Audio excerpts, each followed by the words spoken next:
let's go ahead and just talk about the Nets.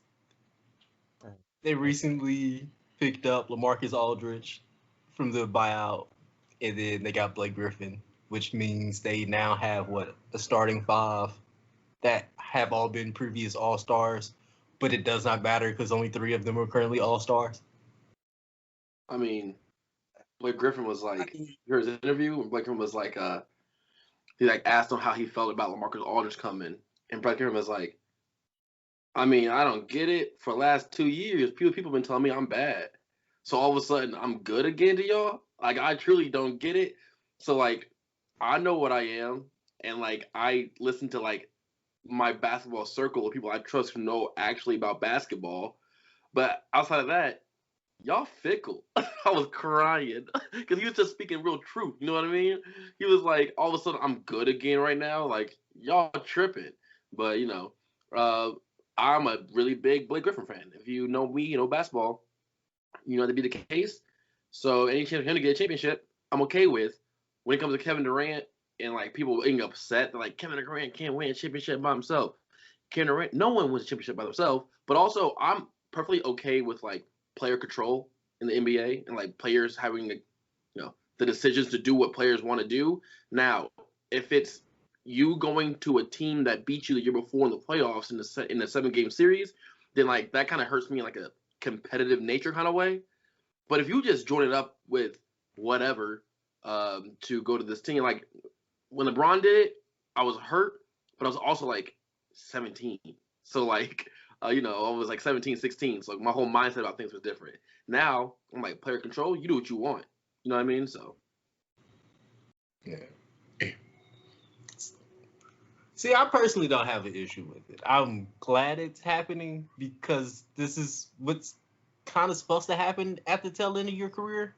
Like, whatever team is good, you're supposed to go help them get a chip. who's at the tail end?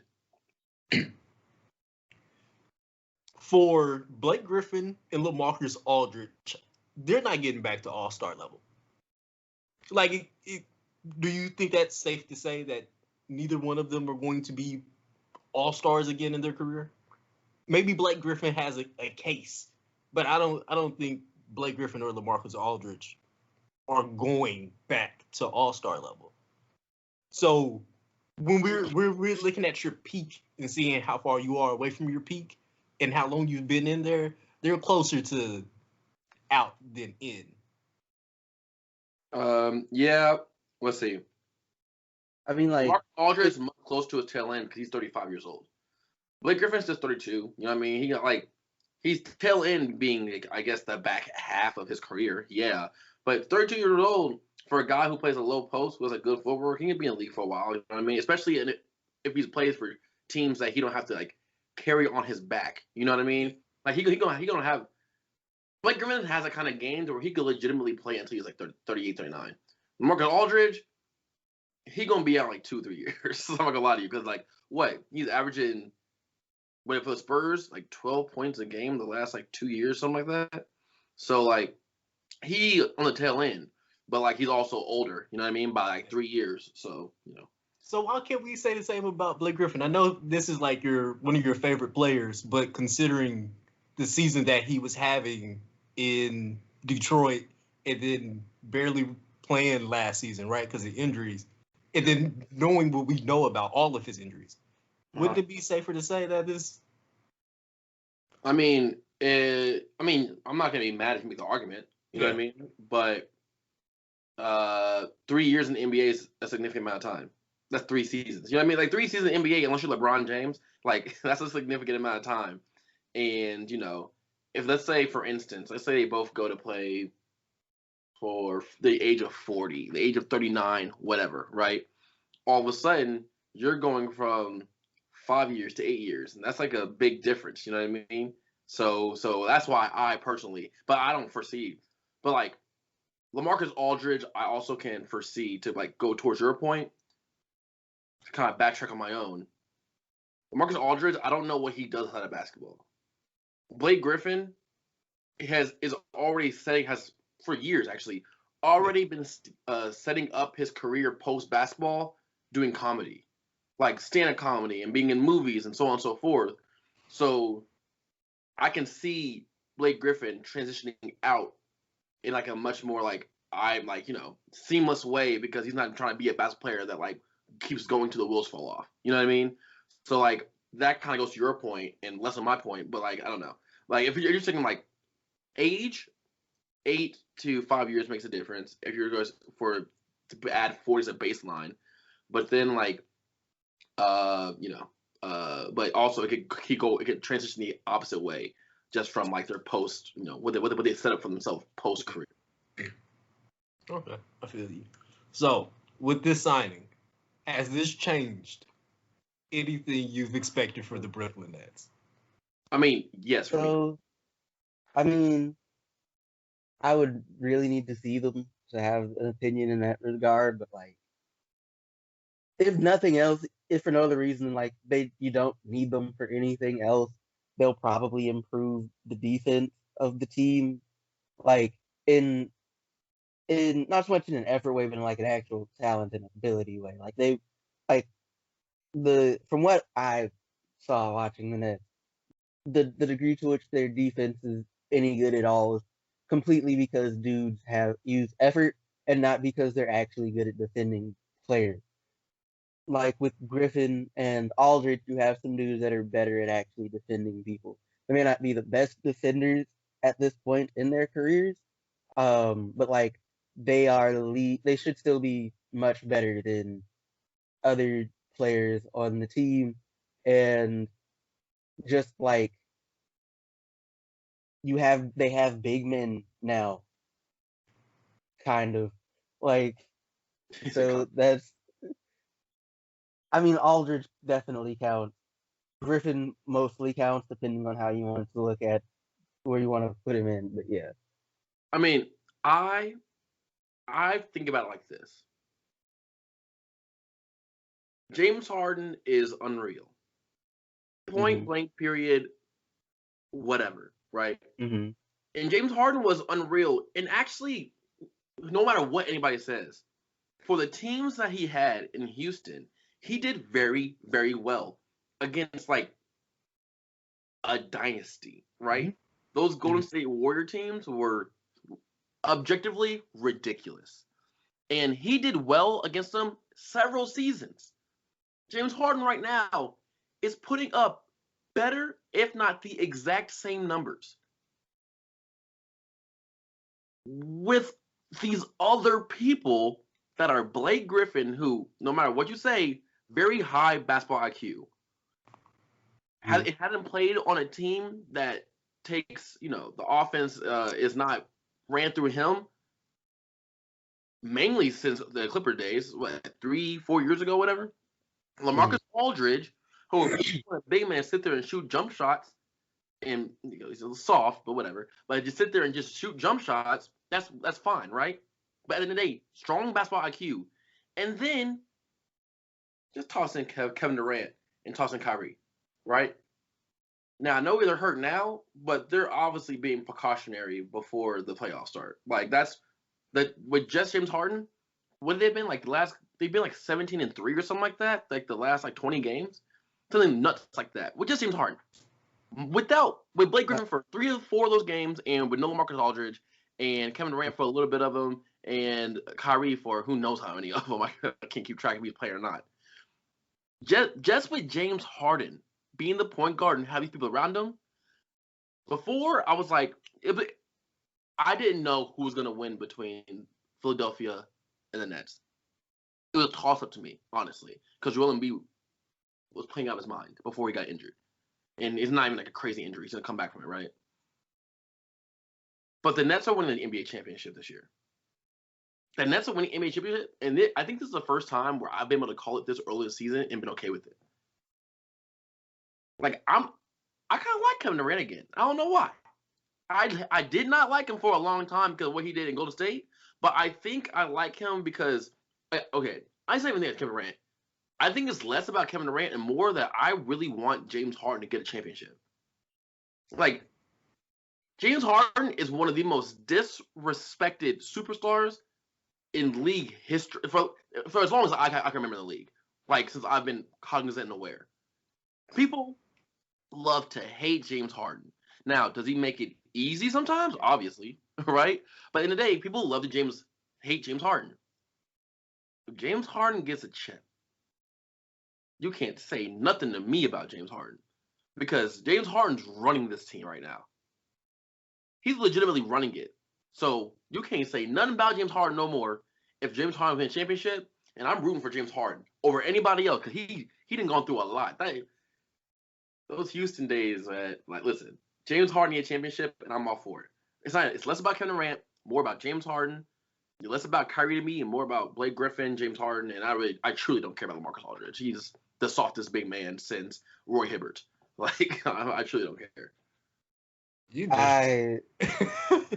What? It's like I disagree with some of what you said, but I will say that I want the Nets to win a championship, and I'm comfortable saying that. But like, you a hater. It's just like I thought about it and like I understand why I don't want them to, and I'll accept it. I'll accept that one. But like, Harden is the most important player on that team, right? Like we can. Yes. KD. Here's the thing. Like KD is, probably the best. That's fair, right? But Harden is the most important. Like, their offense does not run like they need it to with no Harden. Because Kyrie is not a point guard. He's not a point guard for real. He's just an undersized 2. And KD was never a point guard and is a decent enough passer, but like he's not a facilitator for real. No. And Harden is an amazing facilitator and a good volume scorer and he gets to the line at a disgusting rate. But like if he gets hurt, right, they will not, like, if something happens that puts them out for the season, they're not winning a championship. No, you're right. Because he can work, because of his facilitation ability, he can work with the other players in a way that like the other players can't necessarily work with each other without him. Yeah. But also I would just like to throw out there, they have like Griffin and Aldridge signed to that team for a combined $2.1 million. Which is well below market value. I just want to, like, even if we're like they're basically washed versions of themselves, that is well below market value. Like, first of all, James Harden don't get hurt unless you elbow him in the head. Like, James Harden, for whatever reason, like, his game is just so below the rim that like there's no opportunity for him to get hurt.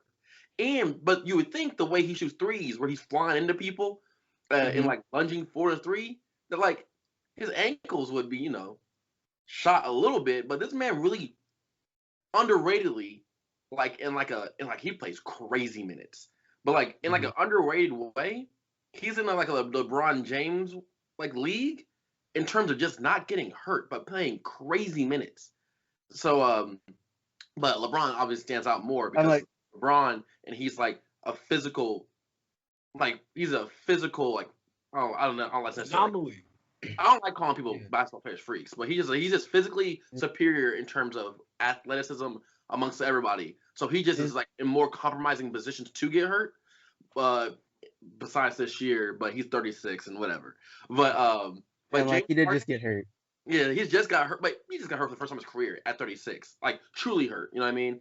And what a run it was. But James Harden is, like, in terms of durability, is on that same level. You know what I mean? So, like, I'm okay with, like, I'm pretty confident in him not getting hurt. It's just everyone else. And Kyrie's not even hurt a lot of times. It's like, is Kyrie going to be mentally? For a while, it was Kyrie getting hurt physically, but now it's like, mentally, like, was he going to be there, whatever. Kevin Durant, obviously, Kevin's coming off these big injuries, and then Blake Griffin had, he was injury prone for the last like 2 years in Detroit. So I don't think you can rule out injuries for Kyrie either. Hasn't he been injured like every season? He's been injured a crazy amount, but for some reason in my mind, this could be obviously wrong, but it's like he hasn't been injured physically. Well, for Boston, he missed the whole playoff series injured. He missed was that 2 years ago? Brooklyn. He missed a good amount of time last year with Brooklyn. Yeah. Oh no, Kyrie finished too. So, but like Kyrie, I don't know why my mind thought that, but Kyrie is injury prone. Like Kyrie's injury prone. Kevin Durant wasn't for a long time. Now it seems to be that case for him. Blake Griffin, you know, when you were at one point that athletic, it was just bound to happen. You know what I mean? But LaMarcus, he plays, but like he's so boring to watch. I'm not gonna lie to you, man. He's the most timid big man. Whatever. I hate big men who shoot a lot of jump shots, but like 100%. Because I hate on his game. He did really good for Portland. Then has not been to that level since. He had like a good year in with Spurs. The year that first year was San Antonio. Yeah, the Tim Duncan retired or something like that. But like I truly don't care about his game at all. But you know, it is what it is. But yeah, I mean, I'm old. Look, the Nets win championship. I'm not mad at it. James Harden. It's gonna be because James Harden too. He's gonna win MVP. Watch. I'm calling it right now. Nets win the playoffs. Nets win the finals. James Harden is the MVP, and everybody's gonna be mad, and I'm gonna love it. Finals MVP or regular season MVP? As of right now, he could win both. Oh, you feeling it, so? Me personally, I want Dame to get regular season MVP. Personally, as of right now, because he's been doing some ridiculous things, and CJ was out for a long time too, and Nurkic is out right now. Yeah. And there's like the fourth seed or something like that. And Dame's been literally carrying them. You know what I mean? So I think Dame deserves MVP, but you know what they mean about what they do with MVPs. Yeah. I got you. Yeah. But like Dame deserves it more. But I wouldn't be surprised the way that the Nets are playing if James Harden got it, especially with LeBron being out and with Embiid being out. Once again, Calvin McGowan, hope you enjoyed yourself. If you are watching on YouTube, like, share, subscribe, leave something in the comments. You can also listen to us wherever you listen to podcasts. If you made it this far, once again, thank you. I hope you got a lot done of whatever it was you were working on while listening to this. And yeah, enjoy the rest of your day.